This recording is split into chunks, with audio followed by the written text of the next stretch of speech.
వాస్తవాలు లైవ్ టీవీకి స్వాగతం. నేను సుమలత. ఆత్మకూరు టౌన్ నడి ఒడ్డున ఉన్న రహదారి నిర్మాణాన్ని తక్షణమే చేపట్టాలని demand. CPI ML mass line జిల్లా నాయకులు ప్రసాద్ మాట్లాడుతూ ఆత్మకూరు మున్సిపాలిటీ ఆవిర్భవించి దాదాపు 4.5 సంవత్సరాలు పూర్తి అయినప్పటికీ ప్రజలు ట్యాక్సీ రూపంలో డబ్బులు చెల్లించినప్పటికీ పట్టణంలోని రహదారులను డ్రైనేజీలను నిర్మాణం చేయడంలో బాధ్యతాయుతంగా అధికారులు పాలకవర్గం వ్యవహరిస్తున్నాయి. దీనికి నిదర్శనం బస్టాండ్ ఇన్ గేట్ నుండి గాంధీ చౌరస్తా వరకు ప్రధాన రహదారి గుంతలమయంగా మారి పాదాచారులకు కూడా ఇబ్బంది కలుగుతుంది. ఈ పరిస్థితుల్లో పక్కనే police station, bus stand, college, SBI bank, ప్రభుత్వ దవాఖానా ప్రక్కనే ఇలాంటి వాతావరణం ఉంది. రోడ్డు నడవడానికి కూడా పడికి రావడం లేదు. ప్రజల తరపున మేము విజ్ఞప్తి చేయడం ఏంటంటే ప్రజలకు ఇబ్బంది కలిగించకుండా ఈ ప్రధాన రహదారి నిర్మాణాలను, అంతర్గత రోడ్ల నిర్మాణాలను చేపట్టుటకు మున్సిపల్ కమిషనర్, చైర్మన్ ఆ యొక్క పాలకవర్గం సహకరించాలని మరీ విజ్ఞప్తి చేస్తున్నామన్నారు. అదేవిధంగా వడపర్తి జిల్లా భారతీయ జనతా పార్టీ దళిత మోర్చా ప్రధాన కార్యదర్శి బోరేలి రాము మాట్లాడుతూ తక్షణమే రోడ్డు మరమ్మతులు చేయించి ప్రజలకు ఎటువంటి ఇబ్బందులు కలగకుండా ప్రభుత్వం వెంటనే స్పందించి గౌరవ ఎమ్మెల్యే, స్థానిక మున్సిపల్ చైర్పర్సన్, సంబంధిత అధికారులు ఈ విషయంపై దృష్టి సారించి వీలైనంత త్వరగా సమస్యను పరిష్కరించాలని కోరడం జరిగింది.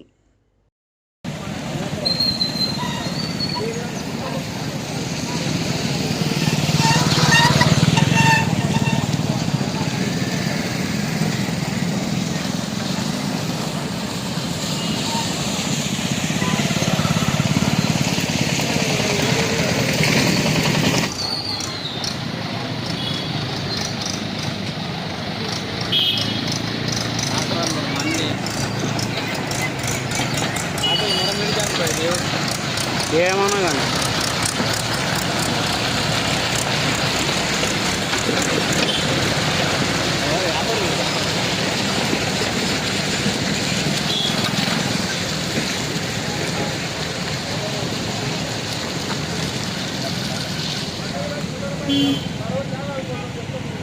నా పేరు ప్రసాద్, సిపిఐఎంఎల్ మాస్ లైన్ జిల్లా కమిటీ నాయకుడిని. నాది ఆత్మకూరు. సమస్త ప్రజానికానికి తెలియజేయడం ఏమంటే ఆత్మకూరు మున్సిపాలిటీ ఆవిర్భవించి 4.5 సంవత్సరాలు పూర్తయింది. కోట్ల రూపాయల డబ్బులు మంజూరు అయ్యడం జరిగింది. అభివృద్ధి చూస్తే ఇక్కడ మనకు కంటికి కనబడతా ఉన్నది. రోడ్లు 5 ఫీట్లు 4 ఫీట్ల గుంతలమయంగా మారి కనీసము నడవడానికి కూడా పనికిరాని పరిస్థితుల్లో ప్రధాన నడిబొడ్డున ఉన్నది. ఆత్మకూరులో దాదాపు 25,000 జనాభా ఉన్నది. అదేవిధంగా రోజు ఒక 50 గ్రామాలు రాకపోకలు ఇక్కడ జరుగుతూ ఉన్నాయి. కానీ నడవడానికి కూడా పనికిరాని రోడ్డు. ఇక్కడనే చూడండి, మెయిన్ రోడ్డు ఇక్కడ గుడి పక్కన బస్టాండు, ఎడమ పక్కన పోలీస్ స్టేషను, వెనక భాగాన కాలేజీ, ముందర భాగాన ఎస్బీఐ, ఇంత పక్కనే ప్రభుత్వ దవాఖానా ఉన్నప్పటికీ పాదాచారులకు ఇబ్బంది కలిగే రోడ్డు ఉన్నదంటే ప్రజలు వాస్తవాన్ని గ్రహించాలి.